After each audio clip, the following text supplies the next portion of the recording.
Então, agora a Jane vai fazer o estudo do dia, que o tema é Evangelho segundo o Espiritismo. Bem-aventurados os pobres de espírito. Obrigada, Rani. Rani é uma das filhas da casa, né, Mari? Então, bem-aventurados os pobres de espírito.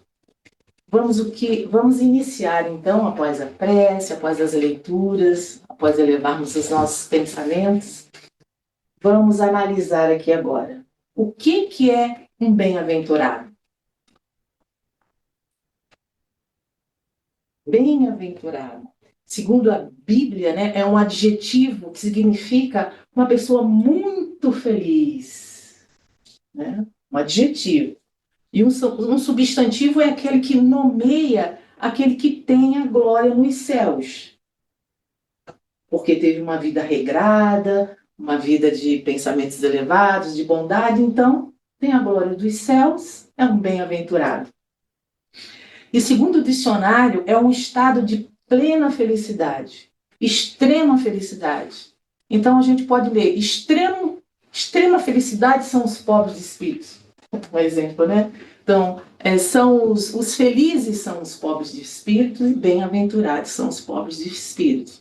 Por isso que as bem-aventuranças é assim, né? Bem-aventurados os aflitos, então felizes são os aflitos, porque sofrem aqui, mas terão, né, glória no reino dos céus, serão bem-vindos ao reino dos céus.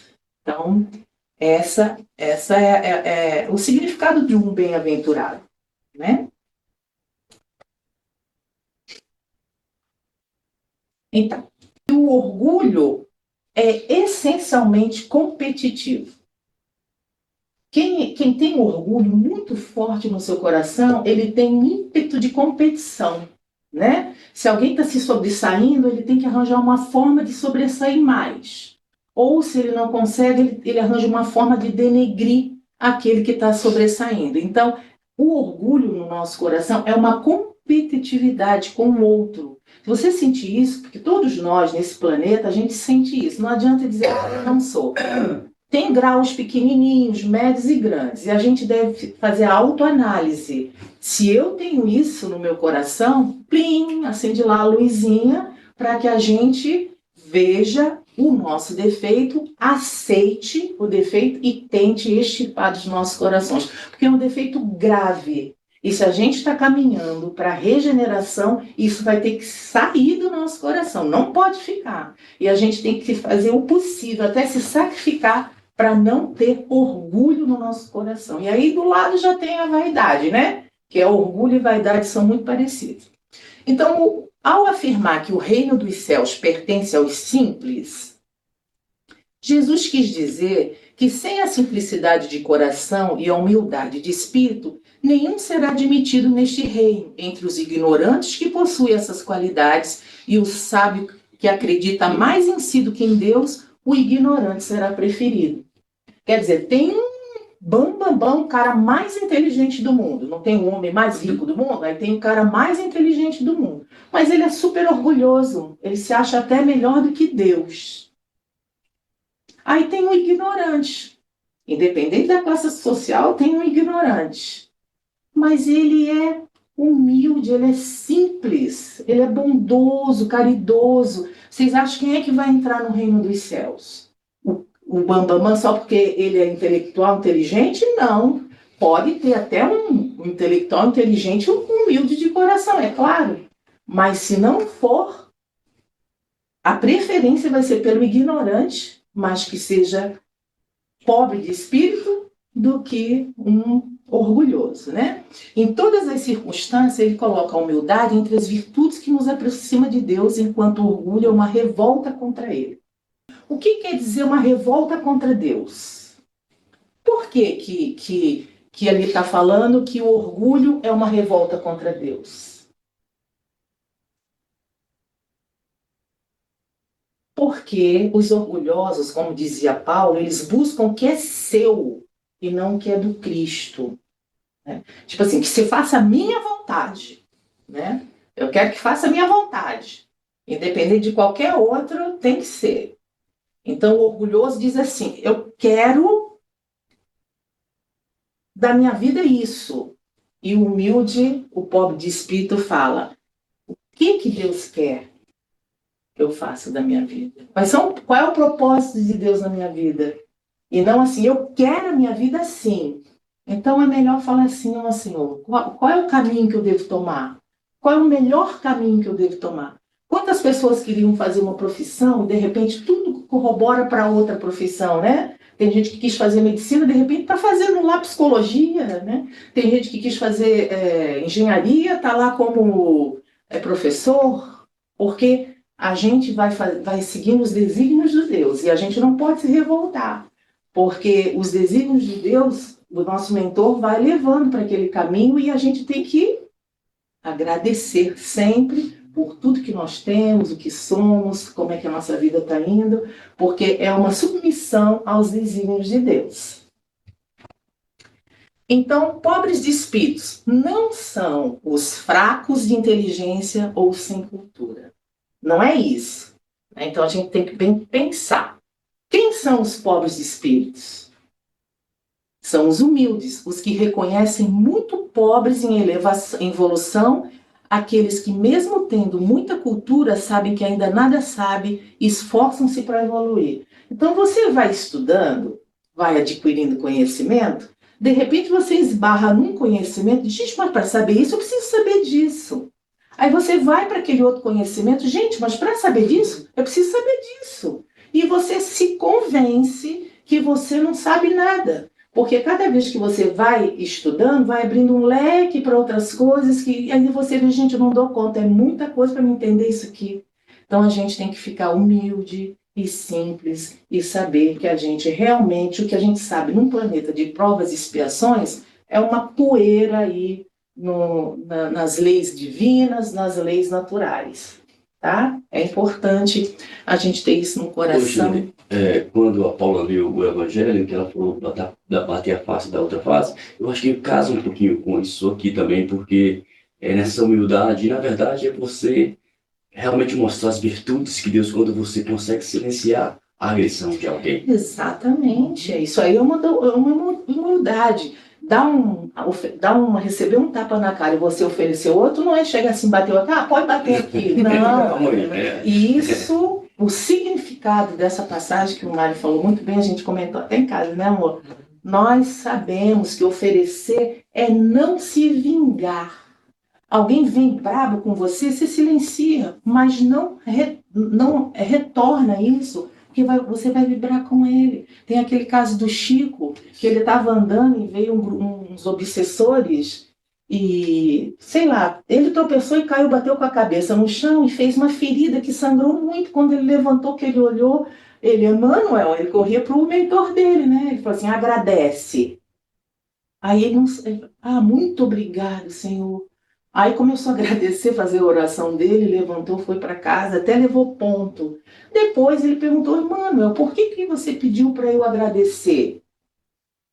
Porque ao lado daqueles tinha uma turba de espíritos malignos, né, inferiores, que se você reclamasse e vibrasse com eles, eles iriam para cima de você e ia acontecer coisa pior. Então, no momento que ele agradeceu, ele subiu a vibração e vibrou com Emmanuel, o mentor dele, vibrou com os outros espíritos de luz, que tudo fizeram para aquilo minimizar. Então, é isso. E a gente, quando a gente fala, Mária... Não, eu só queria, na frequência aqui, às vezes a gente dando o exemplo do Chico Xavier, dando exemplos que o Jesus deu, mas na nossa vida, toda hora acontece coisas que a gente pode melhorar a frequência.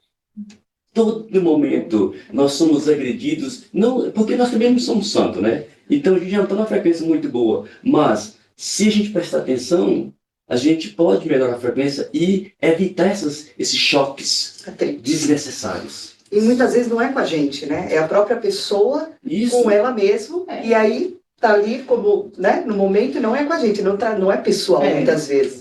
Por isso que a gente tem que fazer descobrir quem somos nós e fazer a nossa reforma íntima, né? A gente está falando do Chico, pobres de espírito, são os humildes, os ricos em qualidades morais. Esses são os bem-aventurados, né? Então, uma experiência realizada na NASA, em Uberaba, Minas Gerais, em 1978, né, o engenheiro Paul Hewitt constatou que a aura do Chico Xavier tinha um sentido mais ou menos de mais de 10 metros de comprimento, né? E fizeram uma comparação com os outros médios tinham alguns centímetros, um pouco maior, um pouco menor, e ele tinha 10 metros. E tem um livro da Sheila Ostrander e Lynn Schroeder, consta no livro Experiências Psíquicas Além da Cortina de Ferro. Então, é uma historinha muito interessante que eu fiquei, assim, pela humildade, e o Emmanuel puxando o Chico para ser humilde mais, né? Nesse livro diz que um grupo de cientistas russos convidaram Chico para fazer uns testes dos dons dele, dos poderes dele, lá na Rússia. E para isso, além da viagem, eles pagariam tudo. Além disso, eles dariam uma quantia de 300 contos de réis, que dava para comprar 50 casas populares na época. Aí o Chico ficou muito tentado, né? Ele estava quase aceitando, assim, pensando naquele dinheiro para ajudar, né? Não estava pensando, mas ele estava assim, muito empolgado com aquilo tudo. E quando ele estava quase aceitando, Emmanuel apareceu e disse assim: se queres ir, vais, eu não vou. O mentor dele. Se queres, ele viu que ele estava empolgado com aquilo, né? Se queres ir, vais, eu não vou. O que o Chico fez? Não foi. Ele sabe que se sozinho, sem o mentor, a gente não é nada. Tá? A gente tem que se convencer disso, que a gente tem um amigo, um pai, uma família ali no mentor, a gente pode desabafar com ele.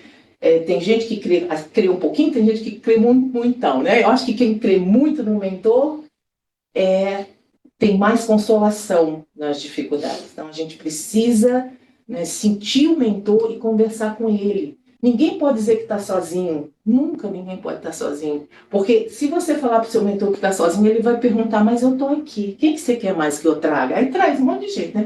Vou trazer os amigos, vou trazer a sua avó. Os que já foram e fazem aquela família para consolar aquela pessoa, né? Ninguém está só. Então, no capítulo que a gente está estudando hoje, fala assim: em verdade vos digo que se não vos converterdes e se não vos tornardes como as crianças, de modo algum estareis no reino dos céus. Aquele, portanto, que se tornar um pequenino como esta criança, esse é o maior no reino dos céus, né? Isso é muito importante, porque uma vez Jesus estava com os discípulos e a mãe de dois falou o seguinte para ele, né? Manda que os meus 2 filhos sente do vosso lado no reino, né, dos céus. Um à direita e um à esquerda. A mãe não pega leve, não. Pega logo. Pega os meus 2 filhos, deixa com ele, né, um do teu lado direito, outro do lado esquerdo. Aí Jesus falou assim: tu não sabes o que pedes. Não tens ideia do que pedes. Aí ele faz essa pergunta, né? Podeis vós beber o cálice que eu vou beber? Qual foi o cálice de Jesus? Aquela chicoteada até chegar na cruz foi crucificado, né? Ele disse: será que eles vão beber o meu cálice? Aí a lição de Jesus, ele fala assim, ó, ele diz assim para ela: não cabe a mim decidir. Quem decide é meu Pai, que já deve ter quem esteja sendo preparado para ficar nessa função. Não é eu. Quer dizer, Jesus submisso ao Pai dele. Imagine nós, né? Nós temos que ser submissos. Então, tem uma passagenzinha do Evangelho, acho que não trouxe para cá, não. Ah, tá ali. Obrigado, Ruth. No mesmo capítulo, né, ele fala o seguinte. Vou ler aqui um pedacinho que eu separei aqui. Outro, né? Aqui.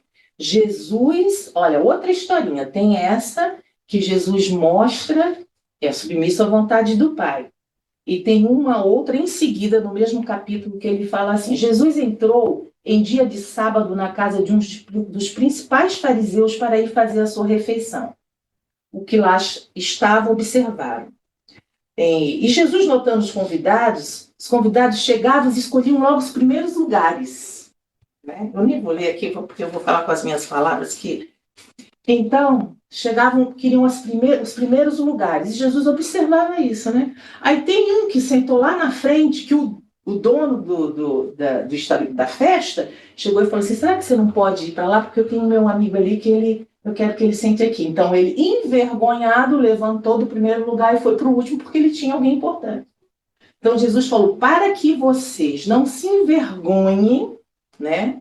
Sentem sempre no último lugar. Porque se o dono da festa sentir que ele quer você na frente, ele chama você e pede para alguém sair e você sentar. Aí você será, né, mais, né, feliz. É melhor ser chamado do último lugar para frente do que envergonhar você para ir para trás. Então ele fala, Jesus, que no reino dos céus, né, os mais importantes são os que mais servem, são os que estão aqui na terra no último lugar, que são os primeiros no reino dos céus. Ele ainda fala, né, aquela palavrinha, aquela frase que está ali, quem quer que se eleve será rebaixado. Não é isso? A gente tem que prestar bastante atenção nisso, para a gente não passar vergonha. A gente nunca achar que a gente sabe muito, muito, muito. Mesmo que a gente saiba muito, muito, muito, a gente sempre se posiciona numa frequência mais humilde, né? Para alguém chamar você ou, né, falar de você, e não você ficar falando, mas eu, é aquela coisa da competitividade, né? Alguém chega assim, eu sou isso, isso, isso, olha, mas eu sou isso, isso, isso, isso. Aí você vai, e o outro vai também, eu também. Aí daqui a pouco tem uma briga, né? De poder. Poder material, né? Porque cadê aí a humildade? Fala, vai. Isso também traz excesso de hierarquia, né? Os anjos, os arcanjos, o Chico dá sempre o exemplo ele sempre ouvindo o mentor dele, né? E às vezes, no dia a dia da casa da gente, e não tem nada de errado, mas hoje em dia você vê muito o filho querendo ser pai, ou vice-versa. Cada um tem o seu lugar específico. Não estou falando de... É porque sem que a gente queira, existe uma hierarquia em tudo. E na casa espírita também. Então a gente tem que respeitar isso tudo. Por exemplo, assim, nós estamos na religião dos espíritos. Vamos dar ouvido aos espíritos. A hierarquia começa por lá. Eles não é que mandam. Eles é que mandam. Exatamente, Mário. Foi muito bom. Porque, assim, todas as instituições espíritas ou materiais, existe uma hierarquia que tem que ser respeitada. Tá? Fora das instituições, fora dos centros espíritas, das igrejas, fora, aí todo mundo é igual, porque todo mundo, Jesus pede para amarmos o próximo, né? Para sermos pacientes, benevolentes, todas aquelas virtudes, somos todos iguais. Mas nos estabelecimentos tem aquela hierarquia, porque tem sempre os escolhidos, aqueles que têm mais débitos, que têm que ficar às vezes à frente, e que tem que ser respeitado, né? Isso mais ou menos que você falou, né, Mário?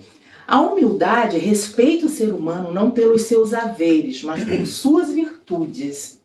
As virtudes é o nosso tesouro na verdadeira vida. Porque em nosso planeta de provas e expiações, a gente ainda está valorizando muito quem tem, né? Você vê que os nossos políticos, quando chegam no topo onde eles estão, eles querem mais poder, né? E esquecem, não estou falando generalizado, né? É claro que tem aqueles que têm as virtudes que conduzem a sua nação muito bem, mas, né, a pobreza de paixões, prestem atenção, a pobreza de paixões, pouquinhas, né? Pobreza de vícios, de baixas condições que prendem ao mundo e o desapego de efêmeras glórias, de egoísmo, de orgulho, amparam os viajores terrenos que caminham para a perfeição. Nós estamos aqui numa passagem, é muito rápido, então a gente tem que aproveitar ao máximo aqui. Lembrei agora de um amigo meu, seu Roberto, que ele dizia assim, que nós precisamos valorizar sempre o que é eterno. que é o que a gente leva para a verdadeira vida.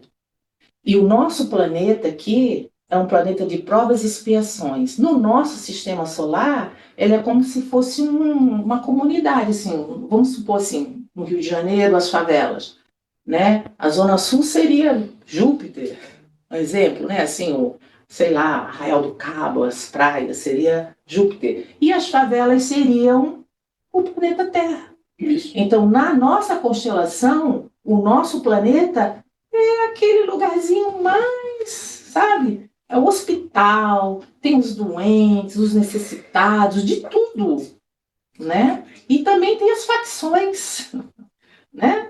Tem as facções do nosso planeta. Então, a gente não tem que ter vaidade, porque a gente, assim, na visão amplificada, na verdadeira vida, onde nós somos eternos, aí é que a gente tem que ser rico, rico em qualidades morais. Então, a gente adquire isso aqui.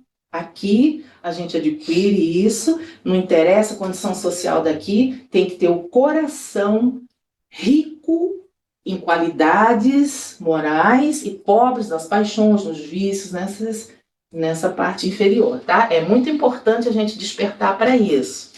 Jesus, no lava-pés dos apóstolos, eu tirei um pedacinho dessa passagem e fala assim: vós me chamais de mestre e senhor, e dizeis bem, pois eu sou.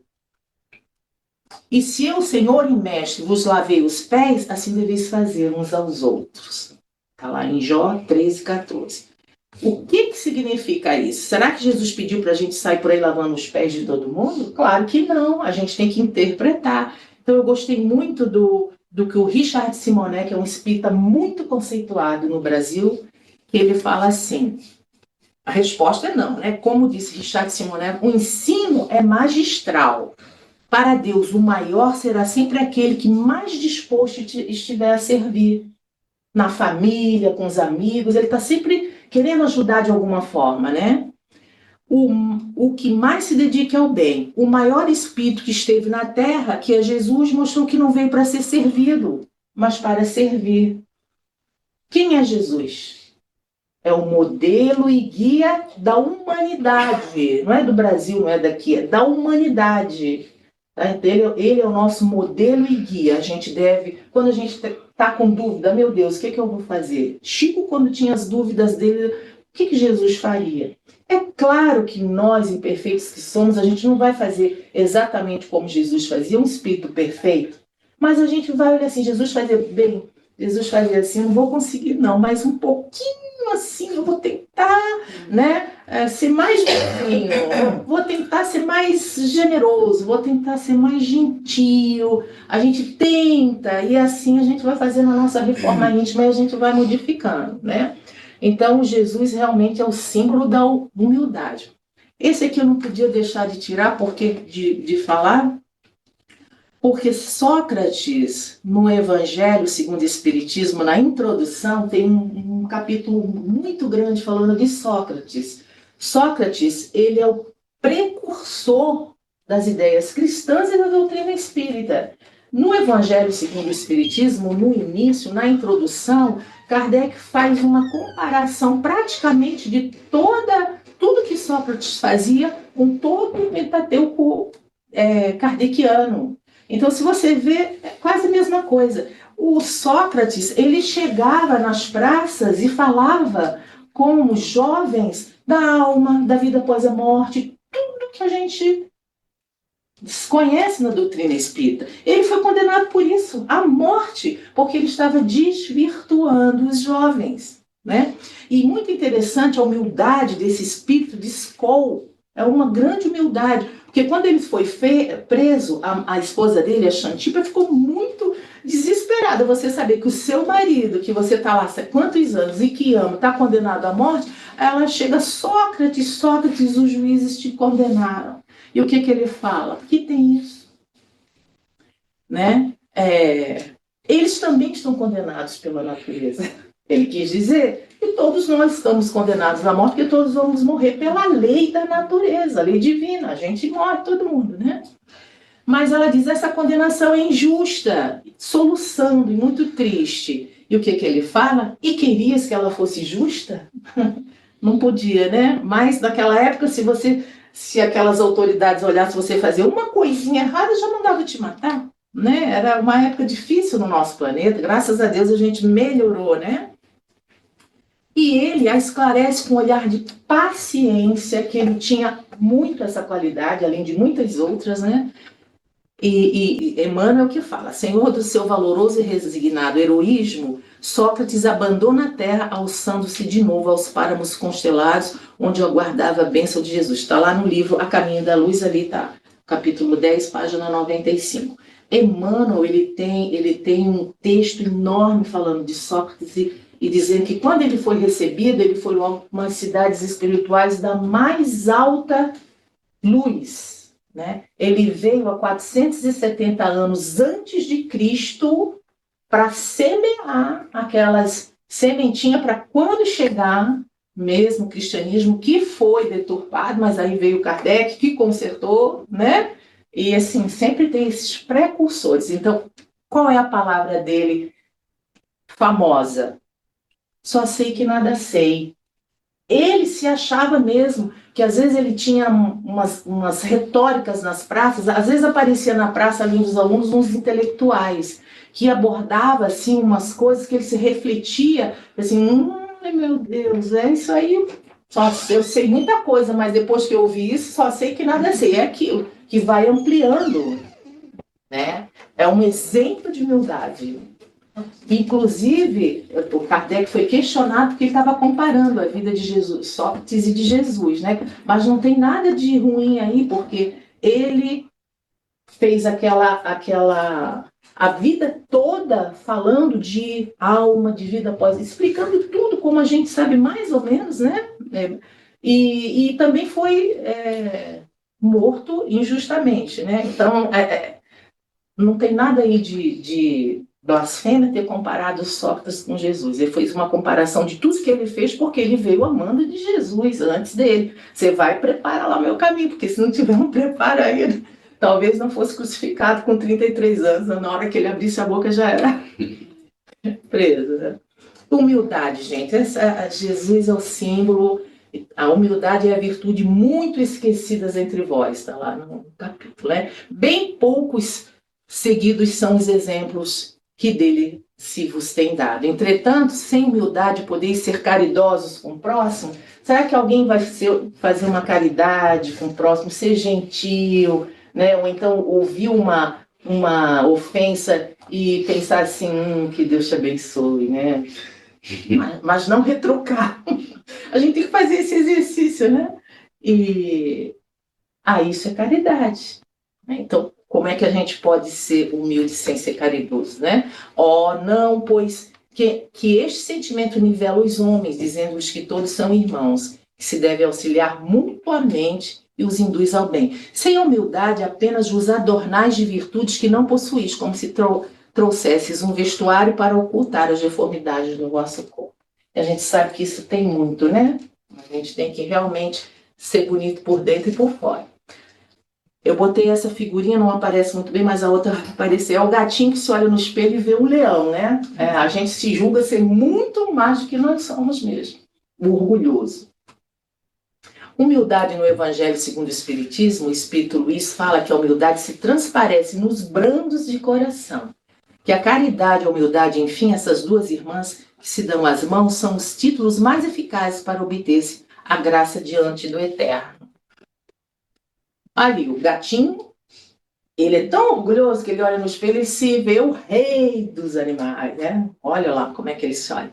Não sei se vocês lembram, a gente já falou sobre isso, orgulho e vaidade. É um trecho menorzinho desse mesmo capítulo, ano passado.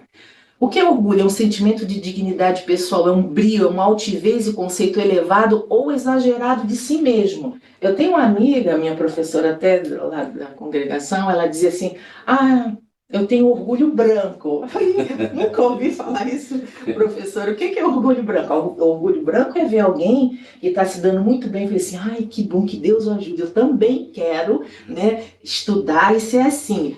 está abençoando, desejando que a pessoa cresça mais, mas a pessoa também quer. Aquilo ali é um exemplo para ela melhorar. Ela diz que seu orgulho branco. Né? E aquele orgulho mesmo, que é o exagerado, assim, não, eu sou melhor. Então, se ela está se dando bem, eu vou me dar mais, sabe? Tem essa diferença. Eu tenho orgulho branco, isso aí, entre aspas, é uma invenção que eu ouvi. Mas, assim, a minha mãe, ela diz assim que às vezes é bom ter um pouquinho de orgulho para você mexer e você correr atrás. Então, o Márcio também já falou uma vez para mim, ele disse assim, é bom de vez em quando também para a gente criar aquela força motriz para correr atrás do que a gente quer. Sem prejudicar ninguém. E se por acaso alguma coisa que a gente vai fazer vai prejudicar alguém, antes não faça. Porque tem consequências. Às vezes, 5 minutinhos aqui de uma coisa errada que a gente faz, a gente tem consequências nessa vida e carrega para outras. Imperfeição espiritual, que demonstra a ausência de humildade, né? Que Mário, aí o horário, como é que tá? O amor segue para um lado, o orgulho segue para o outro, né? Então, o orgulho vos induz a julgar mais do que sois e a não aceitar uma comparação sequer que possa rebaixar, né, com alguém. E a vos considerardes, ao contrário, tão acima de vossos irmãos, quer em espírito, quer em posição social, que mesmo em vantagens, mesmo que você tenha vantagens pessoais, que o menor paralelo vos irrita e aborrece. E o que acontece? Então, você entregais a cólera, né? Está lá no Evangelho, lá no capítulo 9, e quem falou da cólera foi Hahnemann, um espírito de altíssima envergadura. Ele falava mais de 10 línguas, traduziu todos esses livros de Sócrates, Aristóteles, Platão, era um médico maravilhoso. Ele está anos-luz na nossa frente ainda hoje, fundou a homeopatia, tem mais de 200 anos, e hoje a gente encontra médicos lá falando mal e argumentando erradamente contra esse espírito de escola. Sinceramente, gente, isso dói meu coração. Jane, quando fazendo essas reflexões, é importante lembrar do Francisco Cândido Xavier, né? Que aí pergunta assim, e aí, como é que é seu nome? Ele diz, eu sou Francisco, se você tirar o Fran, só fica Cisco. E também tem aqui alguém aqui que estava na palestra, não lembro mais, que falou, né? Ele mesmo se referindo assim para sim, né? E o Divaldo, que estava andando com ele, o Divaldo falou assim, nossa, eu estou sentindo um cheiro de flor maravilhoso, é de você. Ele, não é meu, não.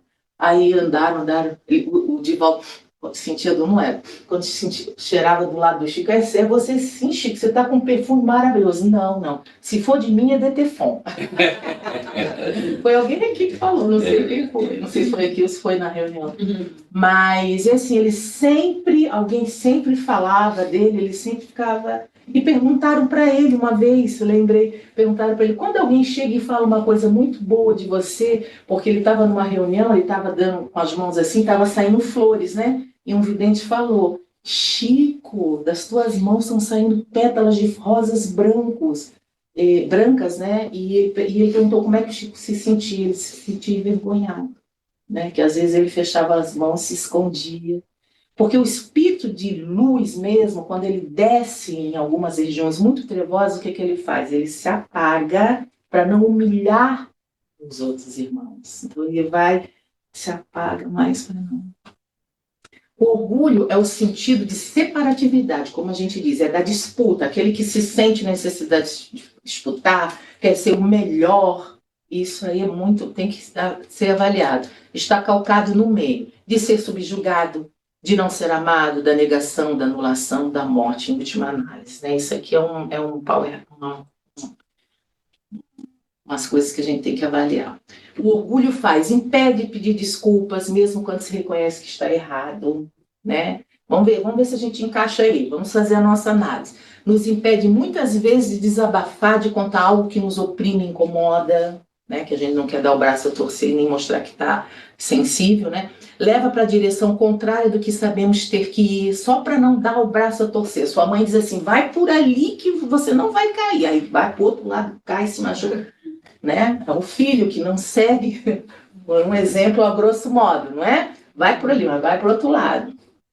Impede de ser razoável, de procurar um ser querido, de dar algo de si para ser semelhante. Ali, né? Eu não vou dar, tipo assim, dá o teu perdão, não vou dar, me rebaixar, me humilhar, porque ele vai se sentir vitorioso. Isso aí é uma frase que o orgulhoso tem aí na cabeça com a maior naturalidade. Ele diz assim, é isso mesmo, ele diz que está certo, né? Que não vai ser...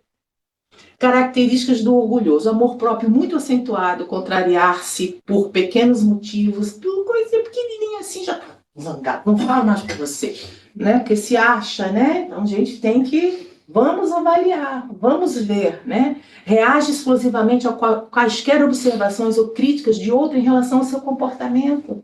Às vezes a pessoa chega, se um pai, né, chega assim, meu filho, é isso, né, já tem que com um monte de pé. A gente coloca o pai e a mãe porque eles que recebem a... Necessita ser o centro da atenção e fazer prevalecer sempre as suas próprias ideias. É a minha ideia. O que a gente aprendeu lá no começo? Senhor, o que queres que eu faça? Qual é o caminho que eu vou? Se submeta a Deus, você vai ter intuição, né? Não aceita a possibilidade de seus erros, mantendo-se num estado de consciência fechado ao diálogo construtivo. Não quero conversar. Eu já sei o que eu quero. Não quero trocar ideia nenhuma. Vamos reunir aqui para trocar. Não, eu já sei o que eu quero, é isso que eu quero. Isso é um pensamento de muito orgulho e vaidade, né? Menospreza as ideias do próximo. Só a ideia dele é que é certa. Se eu dou uma ideia, não, isso é... Ai, Mário, não, a minha é que é. Poxa, me explicaram, tu é orgulhosa, hein? Então a gente já sabe assim, ó, tira a Jane daí, porque a Jane tá tumultuando aqui, abaixando a vibração. A ausência completa do orgulho é a modéstia, gente. A pessoa é modesta, sabe? Aí vem alguém orgulhoso, até alguém que está dizendo eu, você até tadinho, né? Pô, tadinho, tá precisando de um carinho, tá precisando de um abraço, mas né? Sempre ameniza ao orgulho do outro, sempre ameniza, né? A gente só não pode não falar nada, porque como pai e mãe a gente tem que orientar. Então a humildade é característica de pessoas francas, que aceitam a verdade, que têm um senso de realidade apurado, reconhece seus erros e acertos com a mesma naturalidade. Eu botei aquele desenho ali que a humildade não é ser pobre, é ser digno, independente de raça, de classe social, é ser digno, né? A humildade, por força divina, reflete-se luminosa em todos os domínios da natureza, os quais expressam efetivamente o trono de Deus, patrocinando o progresso e a renovação. Então, a gente quer avançar, vamos avançando, vamos nos melhorando. A gente chegou aqui de um jeito, nasceu de um jeito. A gente tem que partir de outro jeito. A gente já falou isso aqui. O objetivo da nossa encarnação é chegar de um jeito e partir totalmente diferente. Irreconhecível. Nossa, Jane, nem parece aquela Jane lá de 15 anos atrás, você era tão orgulhosa, hoje você está mais humilde, entendeu? Isso que é. Tem gente que diz assim, não, eu sou assim, eu nasci assim, eu vou morrer, você quer que eu mude? Claro que tem que mudar, gente. Né? Claro, a gente é aquela síndrome da Gabriela, eu nasci assim, eu sou mesmo assim, eu vou morrer assim. Não, a gente veio aqui para mudar. Eu tenho que estar totalmente irreconhecível a de 15 anos atrás. Se eu não mudar para melhor, eu estou perdendo a grande oportunidade da minha vida de estar aqui matriculada no planeta Terra, né? Seguinte. Tá. É o penúltimo. Entre a manjedoura e a cruz, Jesus passou pela terra, deixando atrás de si um rastro de luz. Ele é o nosso modelo. Quando a gente tem dúvida de como agir, pega lá o Evangelho, é melhor o Evangelho do Segundo Espiritismo, porque ele tem os esclarecimentos, né? Explica direitinho alguma coisa que a gente não entenda na Bíblia. Pega lá, pede, por favor, Jesus, me mostra o que eu tenho que seguir. Abre. Olha, nem sabia que eu podia fazer, entendeu? Então, um livro que veio da codificação, ou os livros de Emmanuel, de André Luiz, esses livros são para isso. Para você, quando tem dúvida, você abre e vê ali, tem a resposta. Então, aqui, a gente agradece muito aos nossos mentores, ao Xamã Egina Pemissapan, um símbolo de humildade. Quando ele chegou, quando ele estava aqui, os ingleses chegaram, ele recebeu os ingleses assim: bem-vindos, meus irmãos, com maior amor, generosidade e carinho. Tem um livro dele na Universidade da Pensilvânia. que ele recebeu, alimentou toda a esquadra, deu comida, ensinou a plantar, mostrou toda a diversidade das frutas e das plantas aqui da América. O que ele deu em troca? Foi assassinado. Né? É o mentor da casa, e a Grama Timanama, sua mãe, que é a mentora dos passes que nós vamos agora, né, fazer. Vamos nos preparar, vamos fechar os nossos olhos, silenciar os nossos corações. Pessoal da internet, a mesma coisa, porque todos vão receber também as vibrações do passe, porque onde está o nosso coração, o nosso foco, o foco dos nossos mentores são todos que estão aqui reunidos, né? Desencarnados, encarnados, presencialmente ou online, estamos todos juntos na mesma vibração.